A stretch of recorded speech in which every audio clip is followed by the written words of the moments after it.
Hello, നമ്മളിന്ന് വെക്കാൻ പോണത് താളാണ്. താള് കറി.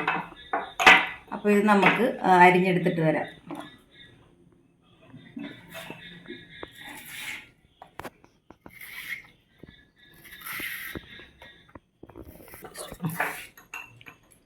അപ്പോൾ ഇത് നമ്മൾ ചേമ്പന്താള് തോരൻ വെക്കാൻ പോയാണ്. ചുമന്നുള്ളി ഏറെ ചേർത്തിട്ട് ഒരു തോരൻ, ചേമ്പ് നിറം. കർക്കിടക മാസമല്ലേ, അപ്പോൾ നമ്മളിനി ചേമ്പ് താളിൻ്റെ ഒരു ഇത് കഴിച്ചില്ലെങ്കിലാ. അപ്പോൾ നമുക്ക് ചേമ്പ് താളം കൊണ്ട് നമ്മുടെ താള് കറി റെഡിയാക്കാൻ പോയിന്ന്. അപ്പോൾ അതിന് ചട്ടി വെച്ചിട്ടുണ്ട്. ചട്ടി ഒന്ന് ചൂടാകട്ടെ. ഒഴിച്ചിട്ടുണ്ട്. അപ്പോൾ എണ്ണ ചൂടായിട്ടുണ്ട്. അപ്പോൾ നമുക്ക് അതിനകത്തേക്ക് 2-3 ഉലുവ, 2-3 കൊടുക്കാം. കഴിയുമ്പോഴത്തേക്ക് നമുക്ക് കടുക്,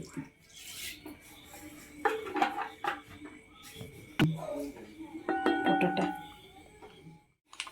ഇപ്പം നമ്മുടെ കടുകൊക്കെ പൊട്ടിക്കൊണ്ടിരിക്കുന്ന അതിൻ്റെ കൂടെ തന്നെ നമുക്ക് കരിവേപ്പില ഇട്ട് കൊടുക്കാം.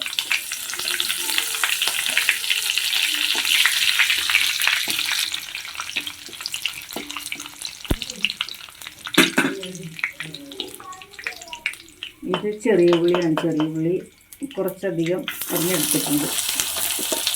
എന്തോരം ചെറിയ ഉള്ളി എടുത്താൽ അത്രയും നല്ലതാണ്.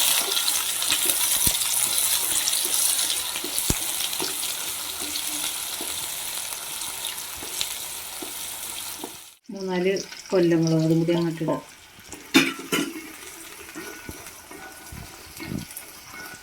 ഉപ്പിട്ട് കൊടുക്കുക. ഉപ്പിടുമ്പോൾ പെട്ടെന്ന് വാടിക്കിട്ടും. അരിഞ്ഞു വെച്ചേക്കണ താള് ഇട്ടിട്ട് കൊടുക്കുക.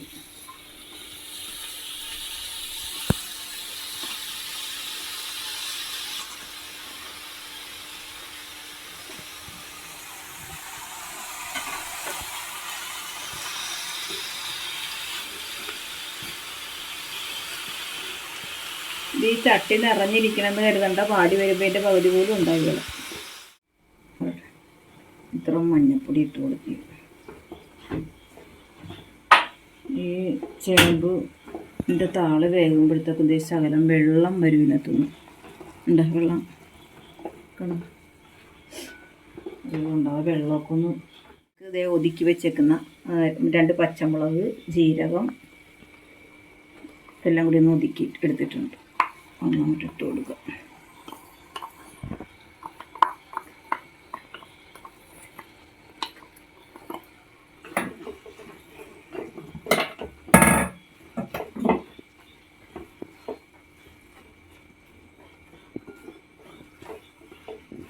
അപ്പോൾ നമ്മുടെ കർക്കിടക മാസത്തിലെ താള് തോരൻ ഇവിടെ റെഡി.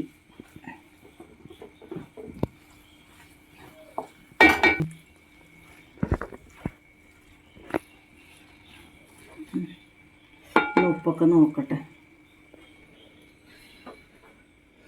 ഒരുപാട് അങ്ങോട്ട് ടേസ്റ്റ് അല്ലെങ്കിലും താളുകറി എല്ലാവരും വെച്ച് കഴിക്കണം. വെച്ചാൽ കർക്കിടക മാസത്തിലാണ് ഇതൊക്കെ കഴിക്കേണ്ടത്. നമ്മൾ എല്ലാ ഇലക്കറികളും എല്ലാം കഴിക്കണം. അല്ല, എല്ലാവരും വെച്ച് കഴിക്കണം താളുകറി. താള്, കൊഴുപ്പ ഇങ്ങനെയുള്ളതൊക്കെ ഈ കർക്കിടക മാസം തീരുന്നതിന് മുമ്പ് എല്ലാവരും കഴിച്ചു തുടങ്ങണം.